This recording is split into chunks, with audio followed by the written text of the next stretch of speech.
எத்தனை மாடி கட்டினாலும் சரி, மாடி அடிக்கணும். நிலம் வச்சா போச்சு. வச்சா என்ன ஆகுமா? வச்சா அப்படியே அந்த வீட்டில் அப்படியே உடஞ்சிக்கிட்டே வந்துடுது. கதவுகளே இல்லாத ஊருங்க. இந்த ஊர்ல இருக்கக்கூடிய எந்த ஒரு வீட்லயுமே கதவுகளே இருக்காதாங்க.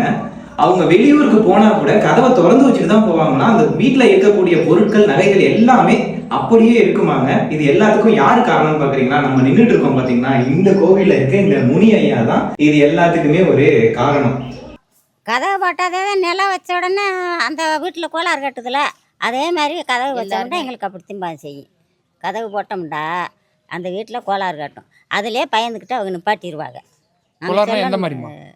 என்னமில்ல ஆடு சாகும் மாடு சாகும் வீட்டில் அப்படியே கீழே போட்டுருவாங்க. அந்த போய் பார்த்தோம்னா உங்களுக்கு இது பிரச்சனை. எங்கனே பார்த்தா குறுகிய உடங்கி பார்த்தா அவங்களுக்கு அந்த குறை இருக்குது அப்படின்ட்டுவாங்க. ஏன்னா கதவு இல்லைன்னா சாமி கதவு போட விடலைன்னா எப்படின்னா தங்க கதவு கேட்குது சாமி. ஆமாம், தங்க கதவுக்கு நாங்கள் வழி இல்லாமல் இருக்கவும் இப்போ கதவு எதுவுமே நிலங்களாம் எதுவும் வைக்க முடியாது. எத்தனை மாடி கட்டினாலும் சரி, மாடி அடிக்கணும். நிலம் வச்சா போச்சு. வச்சா என்ன ஆகுமா? வச்சா அப்படியே அந்த வீட்டில் அப்படியே உடஞ்சிக்கிட்டே வந்துடுது. இதுக்கு முன்னாடி யாரும் வச்சிருக்காங்க. அவங்களுக்கு என்ன? அவங்க அதே அந்த வீடு அப்படியே உடஞ்சிக்கிட்டே வந்துருச்சு. அதனால யாருமே நில கதவு எதுவும் வைக்க மாட்டாங்க. ஆனால் பட்டியல் இந்த இது கிரியல் அதுதான், ஆமாம் அதுதான் போடுவாங்க.